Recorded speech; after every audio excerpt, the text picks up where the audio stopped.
এ বিষয়ে বিস্তারিত জানাতে কুমিল্লা থেকে আমাদের সঙ্গে যুক্ত হচ্ছেন সহকর্মী এইচ.এম. মহিউদ্দিন। মহিউদ্দিন, ধর্ষণ এবং ভিডিও ছড়িয়ে দেওয়ার ঘটনায় যে আসামিরা রয়েছেন, যারা অভিযুক্ত আর কি, তো তাদেরকে কখন ঠিক আদালতে তোলা হবে বলে আপনি জানতে পেরেছেন? ধন্যবাদ আপনাকে।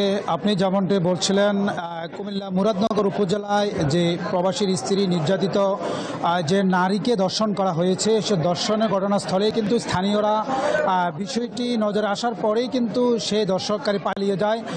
পরবর্তী সময় এই ভিডিওটি সোশ্যাল মিডিয়ায় প্রকাশিত হওয়ার পরেই প্রশাসন এবং সোশ্যাল মিডিয়াতে ভাইরাল হওয়ার পরেই প্রশাসন নজরে নিয়ে আসে। বিষয়টি নিয়ে নির্যাতিত ওই নারী যখন থানায় অভিযোগ করা হয়, তখনই পুলিশ তার অভিযানে গিয়ে যারা এই ভিডিওটি সোশ্যাল মিডিয়াতে প্রকাশ করেছেন তাদেরকে গ্রেপ্তার করে। গতকাল রাত্রে অভিযান চালিয়ে 3 জনকে গ্রেপ্তার করে। পরবর্তী সময় এই ঘটনার যে মূল হোতা রয়েছে তাকে রাজধানীর সাইদাবাদ এলাকা থেকে তাকে গ্রেপ্তার করা হয়েছে। সকাল থেকে তাদেরকে গ্রেপ্তারের পরেই মামলার বিভিন্ন প্রসেসিং করে তাদেরকে একটু পরে আদালতে তোলা হবে। তার মধ্যেই কিন্তু যে পুলিশ সুপার রয়েছেন তিনি বিষয়টি ব্রিফ করার কথা ছিল, তবে মামলার প্রসেসিং কখন নাগাদ শেষ হবে এই বিষয়টি এখনও জানা যায়নি। তবে দুপুরের পরে আশা করা যাচ্ছে যে তাদেরকে আদালতে প্রেরণ করে জেল হাজতে প্রেরণ করা হবে।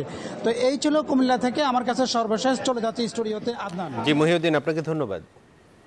বান্ডেল থাকলে প্রতি সেনমানিতে টাকা বাঁচবে। বিকাশ সেনমানি বান্ডেল কিনে জিতুন প্রতি লেনদেনে।